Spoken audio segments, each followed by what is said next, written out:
色妖記其實就係裡面內含咗呢一個柳精未生、東坡訪友同埋辯才色妖。咁其實我哋最熟嘅咧就係柳精未生，因為咧之前高潤鴻同埋梁思傑佢哋咧就高粱順曲，加上我哋凌霄藝傳就一路做緊啲承傳嘅工作。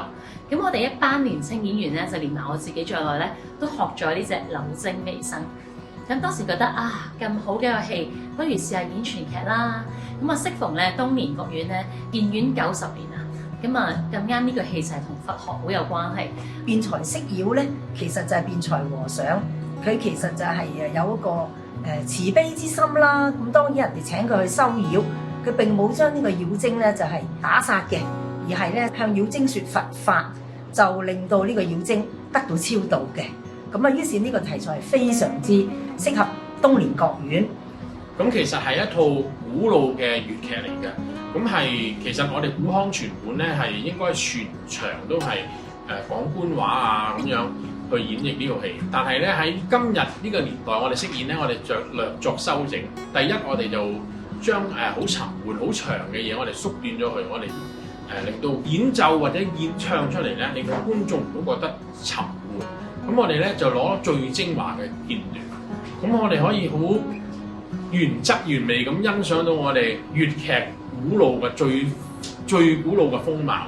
咁我哋而喺裏邊咧有好多版式唔同嘅地方，譬如一啲頭場柳精未生裏邊咧，有一啲事功慢板裏邊有一啲過嘴啊，喺辯才和尚有一啲好古老嘅義往嘅版面啊。咁呢啲都可以呈現俾觀眾，咁令到觀眾一聽嘅上嚟覺得呢個係原汁原味嘅古老粵劇。咁其實除咗古老之外咧，我哋都仲有少少創新嘅意念啦。咁我哋譬如喺色妖一場，咁一啲反線義往裏邊，咁我哋都會將加插咗一啲喺音樂過版嘅時間，我哋將佢譜咗一啲新字落去，就令到個劇情更加豐富啦，有一種新舊交錯嘅感覺，而不偏離呢個粵劇嘅正宗。我呢套戲咧，就其實有好多唱段咧就係古老嘅。咁古老之中咧，當然係要唱翻啲官話咧先有味道啦，係嘛？咁但係如果成晚官話咧，可能觀眾又會覺得有少少我聽唔明噃。所以咧，我哋咧採取咧有陣時候啲口白啊嗰啲咧，我哋又會講翻白話。咁有啲唱段都會係唱翻白話嘅。咁講起蘇東坡為人咧，佢其實咧交遊廣闊，喺佢結交朋友之中咧，不乏咧有好多係出家人嚟嘅喎。佢同好多大和尚啊、住持啊嗰啲咧都好熟絡嘅。